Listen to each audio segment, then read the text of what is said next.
അസ്സലാമു അലൈക്കും വറഹ്മത്തുള്ളാ. സ്വലാത്തിന്റെ മഹത്വം അതാർക്കും ഇവിടെ പറഞ്ഞു തരേണ്ട ആവശ്യമില്ല. ഞാൻ ആ ഭാഗത്തിലേക്ക് കടക്കുന്നില്ല. കാരണം അല്ലാഹു തആല പരിശുദ്ധ ഖുർആനിലൂടെ ഞാനും മലക്കുകളും ചെയ്യുന്നുണ്ട്, അതുകൊണ്ട് നിങ്ങളും ചെയ്യണം എന്ന് പറഞ്ഞ ഒരൊറ്റൊരു ഇബാദത്ത് മാത്രമേ ഉള്ളൂ. അത് പരിശുദ്ധ സ്വലാത്താണ്. അതാർക്കും ഇവിടെ പറഞ്ഞു തരേണ്ട ആവശ്യമില്ല. അതുപോലെ തന്നെ കിബ്റിന് വേണ്ടി, അഹങ്കാരത്തിന് വേണ്ടി, നാലാളുകൾ കാണാൻ വേണ്ടി ചെയ്താൽ പോലും പ്രതിഫലം കിട്ടുന്ന ഒരൊറ്റ ഇബാദത്ത് അത് സ്വലാത്ത് മാത്രമാണ്.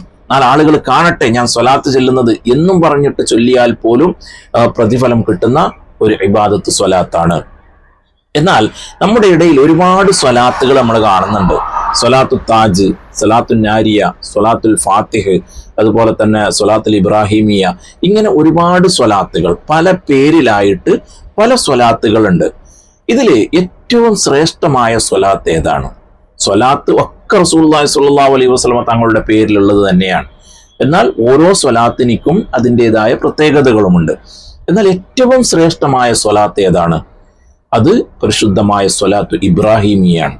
നമ്മൾ സാധാരണ അത്തഹിയാത്തിലൊക്കെ ഓതുന്നുള്ള അല്ലാഹുമ്മ സ്വല്ലി അലാ സയ്യിദിന മുഹമ്മദിൻ വഅലാ ആലി സയ്യിദിന മുഹമ്മദിൻ കമാ സ്വല്ലൈത അലാ ഇബ്രാഹീമ വഅലാ ആലി ഇബ്രാഹീമ വബാരിക് അലാ സയ്യിദിന മുഹമ്മദിൻ വഅലാ ആലി സയ്യിദിന മുഹമ്മദിൻ കമാ ബാറക്ത അലാ ഇബ്രാഹീമ വഅലാ ആലി ഇബ്രാഹീമ ഫിൽ ആലമീന ഇന്നക ഹമീദും മജീദ്.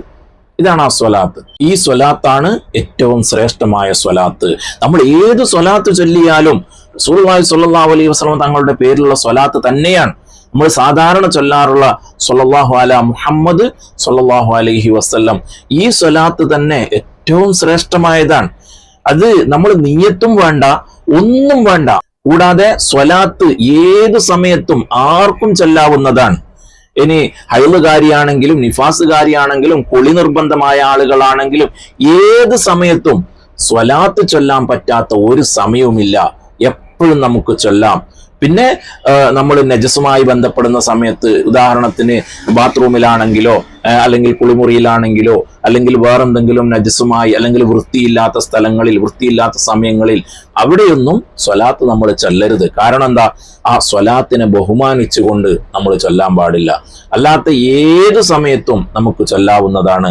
ഇനി ബാങ്ക് കൊടുക്കുന്ന സമയത്ത് ഒന്നും സ്വലാത്ത് ചൊല്ലാൻ പാടില്ല. കാരണം ബാങ്ക് കൊടുക്കുന്ന സമയത്ത് ഒക്കെ നമ്മൾ നിർത്തിയിട്ട് ആ ബാങ്കിന് ഇജാബത്ത് കൊടുക്കണം എന്നുള്ളതാണ്. അപ്പോൾ ബാക്കിയുള്ള ഏത് സമയത്തും നമുക്ക് സ്വലാത്ത് ചൊല്ലാവുന്നതാണ്. അല്ലാഹു സുബ്ഹാനഹു വ തആല ഒരുപാട് സ്വലാത്ത് ചൊല്ലാനും ഹബീബായ റസൂലുള്ളാഹി സ്വല്ലല്ലാഹു അലൈഹി വസല്ലം തങ്ങളെ സ്വപ്നത്തിൽ കാണാനുമുള്ള ഭാഗ്യം നമുക്ക് എല്ലാവർക്കും നൽകുമാറാവട്ടെ.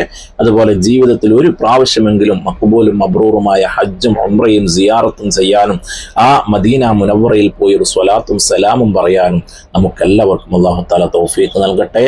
ആമീൻ യാ റബ്ബൽ ആലമീൻ. അസ്സലാമു അലൈക്കും വറഹ്മത്തുള്ളാഹി.